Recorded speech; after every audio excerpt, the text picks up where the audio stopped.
Sejam muito bem-vindos ao canal Afinal, o que somos nós? Nesta terceira parte da entrevista do Vinícius, ele conta pra gente sobre a fascinante experiência que ele viveu, que explicou pra ele o que acontece quando a gente morre. Se você não assistiu a primeira ou a segunda parte da entrevista dele, não tem problema, os links estão disponíveis aqui em cima e também na descrição do vídeo. Vai lá, confere e volta aqui para fechar com chave de ouro. Bom proveito!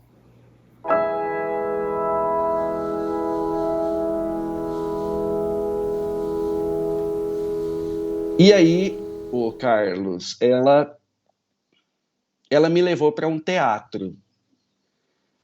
Só estávamos nós dois. Ela estava com uma roupa branca, como uma túnica, e ela me levou para a gente, sei lá, a gente de repente apareceu nesse teatro. Eu não me lembro agora se teve alguma coisa nesse intermédio, mas nós estávamos num teatro, só nós dois, e aquelas cortinas maravilhosas vermelhas fechadas. E ela falou: Vinícius, quando a gente vive aqui na Terra, é assim. Aí as cortinas se abriram e tinha uma réplica do planeta Terra, eu diria talvez que um globo de 1,5 metro de diâmetro, né? Então eu poderia abraçar, seria como uma bola grande, mas eu não estava no palco, eu estava na plateia. Então tinha uma réplica do planeta Terra maravilhoso, flutuando numa escuridão, na escuridão do palco. E uma luz só nele. Então ela falou: Vinícius, quando a gente vive, a gente é assim, ó. E aí estava a luz lá no planeta Terra só nele. E ela falou assim: e quando a gente morre, acontece isso aqui. Aí quando ela falou isso, as outras luzes do palco se acenderam e tinham outros planetas, né, flutuando ali junto da Terra, só que a gente não enxergava, claro, porque estava escuro, com as luzes apagadas, o que não quer dizer que eles não existiam. E aí ela me falou: quando a gente morre, é isso aqui que acontece. É como se o que ela quis me dizer foi o seguinte: é como se a nossa percepção fizesse isso aqui, ó.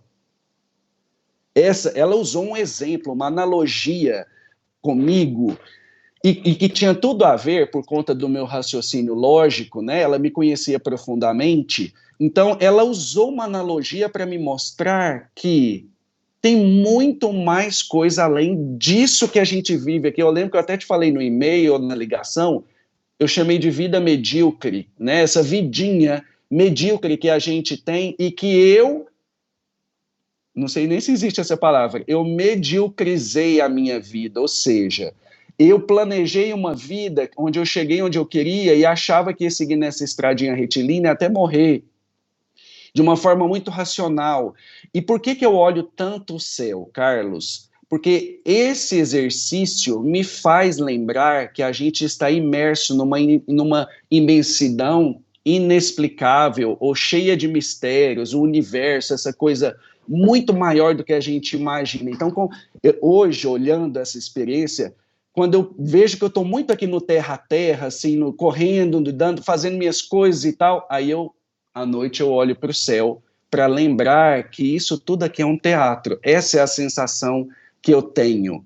Depois dessa experiência do sonho, ficou claro para mim que o que a gente vive aqui é uma simulação, e não que seja, não no sentido pejorativo ou ruim, mas é uma simulação, me parece ser uma simulação de algo que é pequenininho e pontual, e que quando a gente morre, a gente tem uma expansão de consciência e uma percepção muito maior de algo muito maior que sempre esteve e está aqui, só que a gente não percebe. A gente não, né? Porque muita gente percebe, se liga a isso. Mas Vinícius, não percebo, eu tenho que constantemente fazer o exercício de olhar para algo que é maior, algo que, né, a gente está imerso aqui no universo, essa coisa louca, esse tanto de planeta, essa questão energética, isso não pode ser, na minha opinião, falando como um racional, não pode ser só isso. Não pode ser só, a vida não pode ser só isso aqui que a gente vive e trabalha e come e tenta viajar de vez em quando, né? Ela tem muito mais subjetividade do que a gente imagina. Sem dúvida alguma, eu nunca tinha ouvido uma história contando uma analogia como essa que você nos contou do planeta, do teatro, de uma luz única no começo e de tantas outras luzes mostrando tantos outros planetas. E é sobre isso que eu queria te fazer uma pergunta. Mas ela estava se referindo só a mais planetas, como se houvesse, por exemplo, vida em outros planetas, ou ela estava se referindo a mais coisas ainda? Há muito mais coisas ainda. Isso foi um exemplo, como eu te falei, uma analogia. Ela não estava me falando do nosso sistema solar. Ela não estava querendo me dizer que tem outros planetas em volta de nós. Não é isso. Ela estava querendo me dizer, por conta daquele exemplo, não é, aquela coisa simulada, aquela simulação, que tem muito mais do que nós julgamos ver com os nossos olhos. Em todos os sentidos que você puder imaginar, de forma ampla. Ela não estava me fazendo um exemplo pontual, físico. Ela estava me mostrando que tem algo muito maior e mais expansivo do que a gente imagina. Foi nesse sentido, essa sensação ficou muito clara. Vocês já tinham conversado sobre esse assunto, morte, quando em vida? A gente já conversou disso algumas vezes, até porque nós frequentávamos a mesma casa espírita, a gente frequentava os mesmos cursos e nós éramos muito amigos de final de semana, mas assim, isso era um assunto mais meu do que dela. Inclusive ela sempre brincava, você é uma alma velha, você parece um velho, você tem uns questionamentos, umas reflexões muito profundas, né? Então, assim, não posso falar que esse assunto nunca veio ao nosso diálogo, já esteve presente, mas de formas muito pontuais, muito isoladas, e eram reflexões mais minhas mesmo, internas, do que uma coisa que eu dividia com ela constantemente. Inclusive, eu acho importante deixar claro que eu nunca deixei combinado nada com ela, nem nunca deixei combinado nada com ninguém do tipo, quando você morrer, volta aqui para me contar como é que é. Mas, de qualquer forma, é possível que ela tenha agido em função disso, dessas conversas? Eu não sei te falar isso. Não sei te falar se ela agiu em função dessas conversas. Eu acho que ela pode ter agido em função da nossa relação, da nossa amizade. É como se ela pudesse ter tido uma escapadinha ali e falado, peraí que eu vou ali no Vinícius para contar para ele como que é do lado de cá. Me faz até pensar que ela pudesse estar muito feliz com a própria descoberta dela do que era a vida. Isso. E estivesse querendo compartilhar com um amigo. Dividir, exato, dividir. E ela foi tão cirúrgica nisso que ela não me deixou. Quando eu falei que eu lembrei no sonho, percebi no sonho que ela estava morta, que eu me lembrei disso, ela não me deixou nem ficar deslumbrado com isso, porque ela não tinha tempo. Ela falou, Vinícius, eu não, tipo assim, cala a boca, eu não tenho tempo, vem aqui que eu preciso te mostrar uma grande coisa. Você viu o planeta Terra num palco. Isso me faz pensar uma coisa que, de uma certa forma, você falou também, que a vida é um teatro. Não é só um jogo que ela usou para nos transmitir uma informação sobre o antes e o depois. Será que dentro dessa informação dela está também a informação de que a vida é um teatro? Para mim, sim. Para mim, a sensação que ficou para mim, essa foi uma das sensações que eu posso te dizer que ficaram. Eu comentei isso com você, se você voltar aí na gravação, você vai ver. É como se... ela quis dizer assim que eu chamei de vida medíocre, mas no sentido de que a gente vive aqui nesse teatro, exercendo os nossos papéis de pais, filhos, amigos, companheiros, engenheiros, médicos, nesse contexto mundano, né, que não deixa de ser, se é que existe algo depois da morte, e se existir, isso seria, sim, uma espécie de teatro, porque é um aprendizado, né, e eu entendo que sim, que eu entendo que essa foi a essência da mensagem que ela quis me passar. Você acabou de dizer, se é que existe algo além da vida. Eu pergunto, isso é uma frase retórica? É um hábito de uma mente racionalista? É o hábito de uma mente racionalista. Porque isso faz parte da minha personalidade, eu acho que eu vou com isso até chegar o momento de ter a minha resposta individual. Mas como você sente hoje, depois dessas experiências? Então, aí isso que eu ia te falar. Uma coisa é o que eu racionalizo e a outra coisa é o que eu sinto. E o que eu tenho percebido, Carlos, é que, principalmente da pandemia para cá, eu tenho percebido que essa subjetividade, ela tem aflorado muito, não só em mim, eu acho que em diversas pessoas do meu círculo de amigos e de esse novo universo que eu entrei das artes, né, onde o pessoal tem muito essa questão da subjetividade, mas eu percebo que isso tem me, eu posso falar por mim, isso tem me feito refletir mais sobre o meu papel no mundo, sobre, de fato, o que eu estou fazendo aqui, o que eu posso esperar para o futuro, e a vida, que a vida não é essa coisa previsível que eu imaginava que era. E me parece que à medida que a idade da gente vai passando, isso aflora mais. Eu não sei se isso é uma experiência minha, ou se de fato, à medida que a gente vai envelhecendo, a gente começa a prestar mais atenção nessas subjetividades e nesses sinais que a vida vai nos dando, né, talvez nos preparando para um futuro. Você relaciona de alguma forma esse aumento da subjetividade àquilo que você fez assim, de uma expansão da compreensão? Para mim, sim. E deixa eu te falar, quando faz isso, esse movimento que você acabou de fazer, para mim isso faz muito sentido por conta da minha racionalidade. Então eu me via como, porque igual quando o cavalo coloca aquela vendinha lateral que é para ele não olhar para o lado, só aqui, aqui, aqui, eu preciso de exemplos como esse para me ajudarem a me desconectar dessa terra, não terra planeta, mas dessa vida, para me lembrar que tem algo muito maior. Então, o que a Milene fez comigo nesse exemplo, ela forçou a minha venda a fazer isso daqui, ó, a minha consciência a enxergar, né, isso, de uma forma racional também, porque ela me trouxe uma analogia dentro de um teatro, com essas esferas, esses planetas, isso calou profundamente em mim. Ela conhecia você, né? Ela sabia o que funcionaria ou não, né? Exato. Então não adianta, por mais que eu tenha estudado espiritismo muitos anos, né? O espiritismo é uma religião que acredita na reencarnação, na vida após a morte. Por mais que eu tenha estudado isso muitos anos, se for para eu colocar numa balança tudo que eu estudei e o exemplo que a Milene trouxe para mim, o exemplo dela pesa muito mais do que os meus 16 anos dentro de uma casa espírita, você entende? Porque foi uma coisa que ela trouxe numa linguagem que eu consegui decodificar instantaneamente, e isso me marcou muito. Aquilo que você viu como planeta e como planetas e outras coisas que você tenha visto ali naquele palco, eles tinham vida própria? Como assim vida própria? Como se fossem organismos vivos? Não era uma maquete. Você estava vendo o próprio planeta ali. O próprio planeta de forma reduzida. A Terra, ela pulsava vida. O azul dela era um azul vivo, não era uma bola pintada para lembrar que era o planeta Terra. Era uma miniatura do planeta Terra em escala, vamos dizer assim.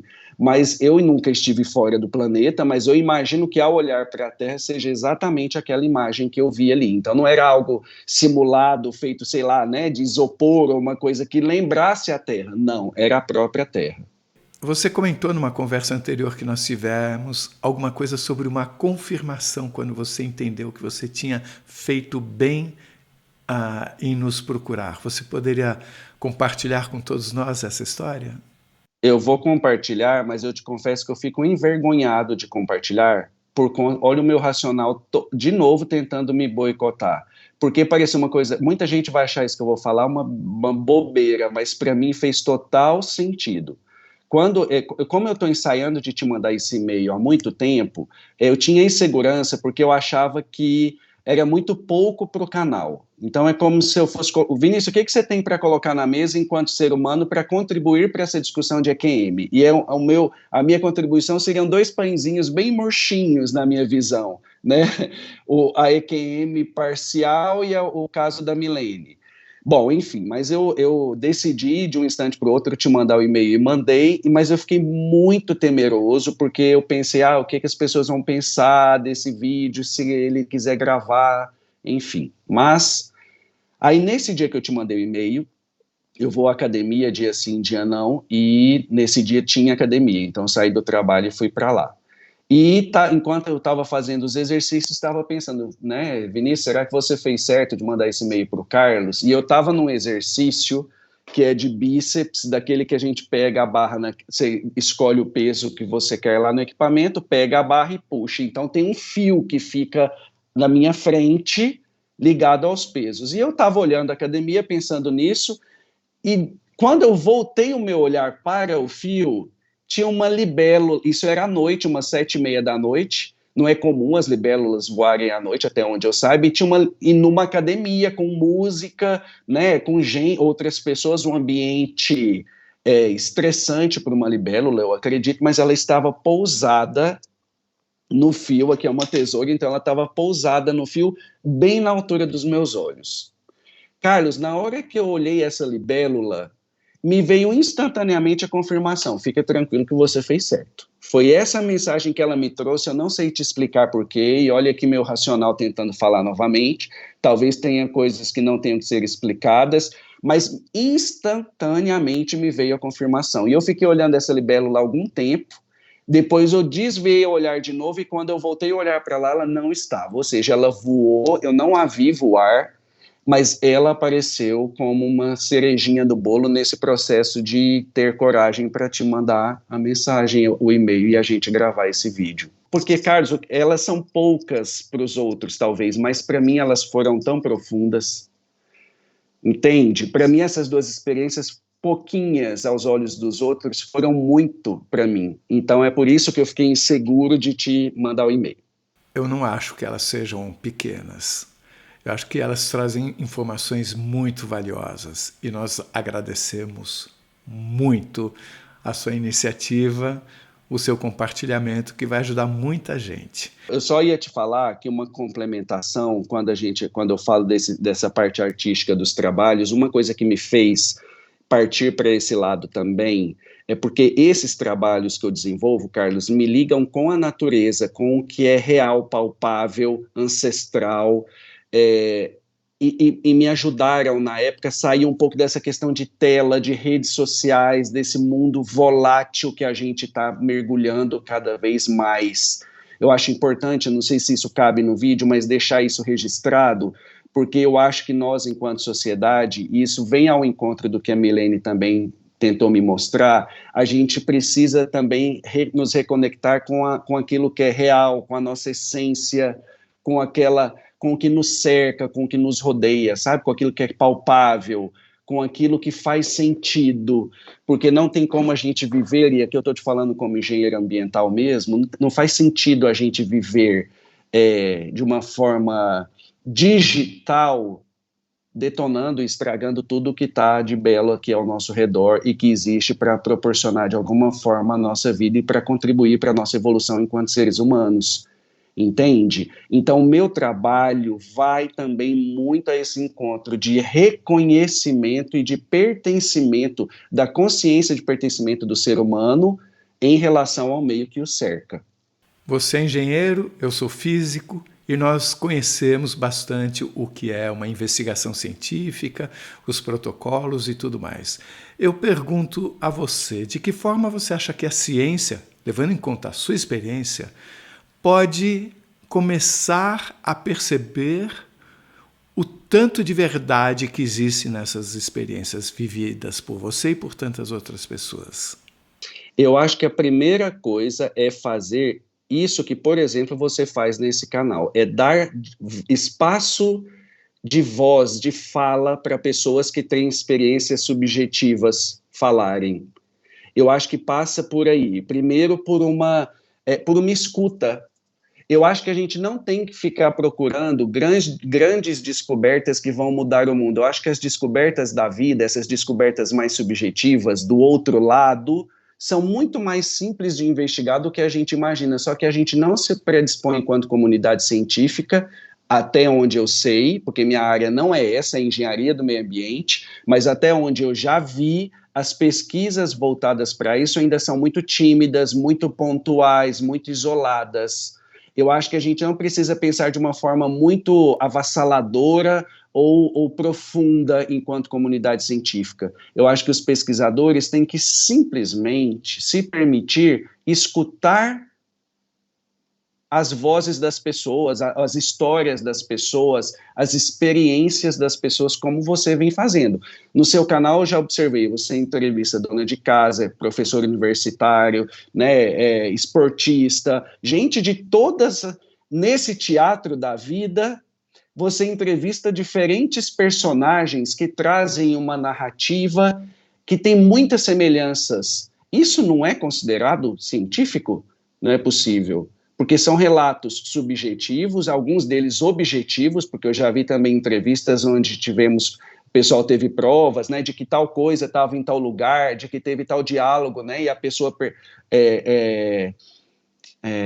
é que fala? A pessoa esteve ali e percebeu aquele diálogo, e viu, ouviu, e etc. Então isso é objetivo. Mas até que ponto a subjetividade tem que continuar sendo descartada ou negligenciada como vem sendo?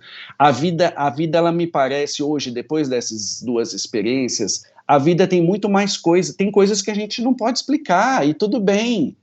E vamos olhar para isso também. Tem muita coisa que a gente não pode explicar, tem muitos sentimentos que a gente tem que nem a gente consegue olhar com calma e explicar, mas a gente sente, então isso é real. Percebe? Eu acho que talvez o caminho passe um pouco por aí, por uma escuta, por uma observação, por uma percepção, mais ou menos por aí. Eu te falando até enquanto pesquisador também, é um raciocínio mais científico mesmo. Você, como engenheiro ambiental, você lida com a natureza. Várias pessoas, em entrevistas, comentaram, algumas, que o planeta é vivo. Outras, que durante a experiência foram recebidas com vida pelas plantas, como se as plantas estivessem se movimentando e dando boas-vindas a elas. Eu queria saber, quando você viu aquele planeta no teatro, de uma certa forma você falou algo que me fez pensar que você o sentia vivo também. Eu quero saber de que forma isso, essa sua experiência, modifica o seu trabalho como engenheiro ambiental. Nossa, que pergunta profunda, Carlos. Espera aí, deixa eu pensar um pouquinho. Carlos, essa experiência, e principalmente da pandemia para cá, o que eu percebo enquanto engenheiro ambiental é o seguinte: as pessoas, e considerando assim um contexto da humanidade, as pessoas estão saturadas de conhecimento acadêmico sobre meio ambiente. Todo mundo sabe que não pode jogar papel no chão, que tem que separar o lixo, e etc, etc, etc. Mas não mudam as atitudes, muitas delas não mudam. E o que eu percebo que essas experiências me trouxeram como um divisor de águas é que não adianta a gente trabalhar muito a questão mental e racional, a gente tem que atacar um pouco o lado sentimental. Porque à medida que as pessoas percebem, criam algum vínculo sentimental com a natureza, a mudança vem naturalmente. Eu vou te dar um exemplo, depois, se for o caso, você corta, mas só para você ter uma ideia do que eu estou falando. Isso aqui é um dos elementos que eu uso no meu trabalho. Isso aqui se chama ceru. Eu uso cápsulas de árvores. Então, eu não uso as sementes, eu uso os envoltórios das sementes. Então, poderia ser considerado um descarte vegetal. Você conhece ceru? Já viu? Não. Então, esse é o primeiro contato. Então, veja bem, se eu falar que isso aqui é um ceru, para você, ou para quem estiver vendo o vídeo, vai falar, tá, mais uma espécie, mais uma cápsula. Agora você vai ver como as coisas começam a mudar.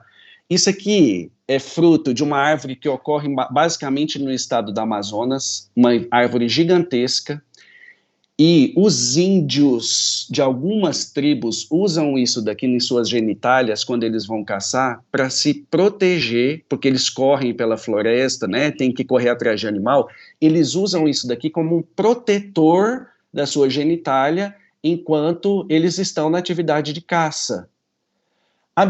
Então já é mais uma informação que eu trouxe, o ceru ele muda de contexto porque você começa a perceber que isso aqui tem uma utilidade ancestral. Nesse caso aqui, eu poderia ficar aqui horas te falando de várias das espécies que eu uso.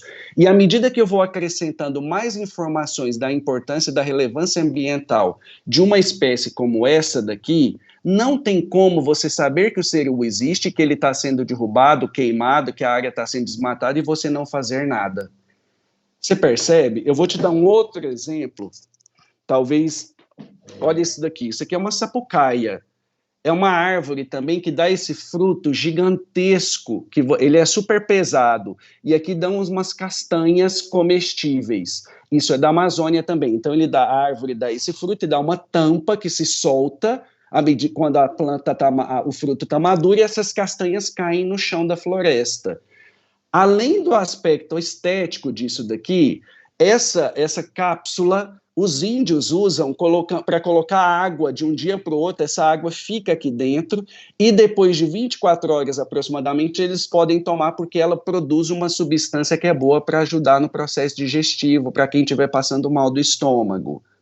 Percebe? Ou um outro exemplo, só para finalizar, para você entender,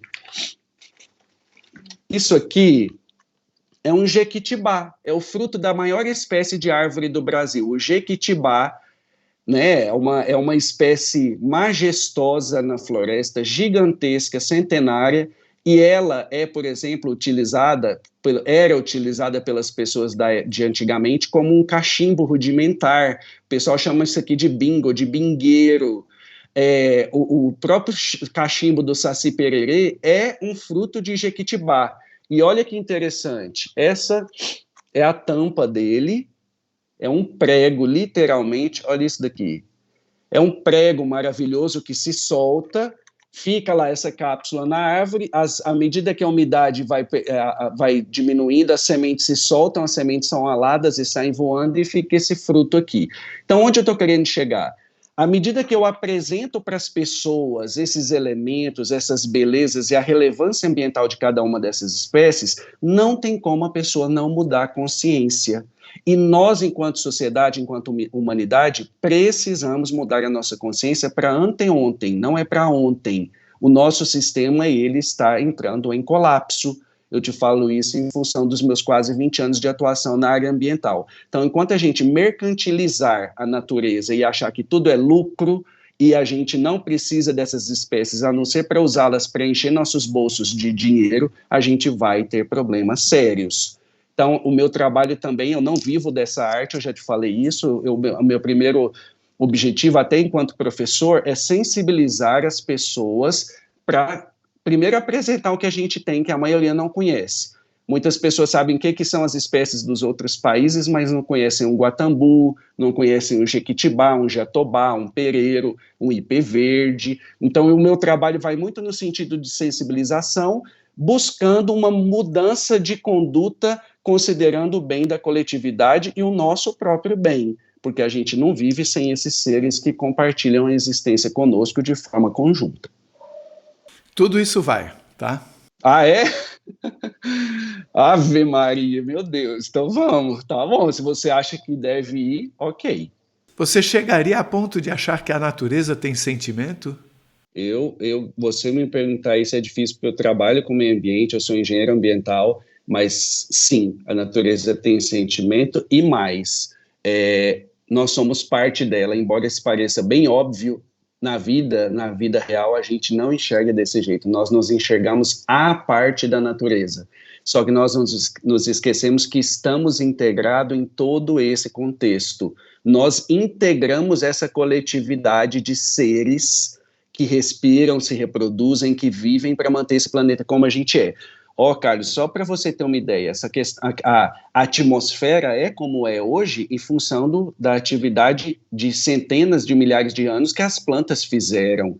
A atmosfera, o planeta não surgiu com essa atmosfera como nós conhecemos, isso é fruto de um processo biológico, né, de metabólico dos organismos que respiram. Então, hoje, eu estou respirando ar que que meus ancestrais de séculos e milênios atrás já respiraram, né, de alguma forma. Então, isso tudo está interligado, e eu entendo que a mudança passa por essa consciência. O problema é que o sistema como ele é hoje, ele nos força a criar uma bolha, né, entre nós, uma separação. Eu ponho ar-condicionado, eu ponho um carro, né, eu crio artifícios para me separarem da natureza, e não acho que também a gente tem que sair abraçando árvores ou viver como indígenas, não é isso. O que eu estou querendo dizer é que a gente cortou um vínculo profundo com a natureza que sempre existiu. A gente precisa resgatar essa ligação, não é com a natureza, é com a gente mesmo. É conosco mesmo. A gente não pode perder a capacidade de sentir o perfume de uma flor, de admirar uma árvore enquanto um ser maravilhoso, de observar um animal, de observar o nascimento de um organismo. Isso é muito lindo, isso é simples. Se você achar que deve e quiser, você pode colocar, por exemplo, o Instagram, onde eu apresento os trabalhos, porque lá eu tenho vídeos apresentando as espécies do cerrado. Me manda o seu Instagram e tudo mais, porque eu coloco na descrição do vídeo. E já vou te explicar que, inclusive, ele se chama Estúdio Tutóia. Tutóia é uma palavra que você pode ver que não tem meu nome, não é Vinícius Fagundes, é Estúdio Tutóia. Eu faço questão de estar oculto nesse primeiro momento. Tutóia é uma palavra tupi-guarani que significa, é uma expressão que bonita, que significa que bonito, que lindo. É uma expressão, quando eu vejo essas coisas eu falo, gente, que coisa mais linda, que coisa mais bonita. Então foi uma homenagem que eu fiz aos povos originários, que para mim tem a gente deve muito respeito a eles. E lá no meu Instagram, se você olhar, não tem preço de nada, porque não está ali para comércio, embora algumas pessoas queiram comprar e eu venda, tá? Mas ali, se você for na parte de vídeos, você vai ver, eu tô com um vídeo que eu devo postar hoje, postei semana passada do Tingui, eu mostro para as pessoas, o Carlos, tem um monte de gente que tem essas árvores do lado de casa e nunca pararam para olhar. Percebe? A gente está tão alienado e tão focado nesse mundo digital que a gente não se permite olhar uma flor, olhar um fruto que está caído na calçada, olhar isso daqui, ó. Olha isso. Isso aqui é aquela vagenzinha de pata de vaca que a gente gosta de pisar quando está na calçada, seca. Isso aqui dá trabalhos maravilhosos. Então, eu acho que esse trabalho passa pela percepção da natureza e percepção de nós mesmos. Na minha opinião, eu acho que a mudança de pensamento da humanidade obrigatoriamente vai passar pelas questões ambientais, porque a questão climática, ela não é exclusiva de um país, ela vai forçar a humanidade a se unir para buscar uma solução conjunta, porque senão a gente não vai conseguir superar isso. Quais as suas palavras finais? Qual é a essência do recado que você quer deixar para todos nós nesse momento tão complexo do mundo? A vida não é só isso aqui que a gente julga ser. Se eu pudesse resumir tudo em uma frase, seria isso. A vida é muito mais do que a gente imagina. A vida é muito mais ampla do que nós sequer sonhamos. Essa é a sensação e o resumo das experiências que eu compartilhei. Se você gostou, por favor, se inscreva no nosso canal. Dê muitos likes, faça comentários, compartilhe com seus amigos, toca o sininho que você sempre fica sabendo assim que chega vídeo novo. E se você tem alguma dúvida ou passou por uma EQM e gostaria de compartilhar a sua história com esse mundão, por favor, nos escreva. O nosso e-mail é afinal-o-que-somos-nós@gmail.com. Essa é uma nova fronteira do conhecimento humano. Vamos juntos atravessá-la?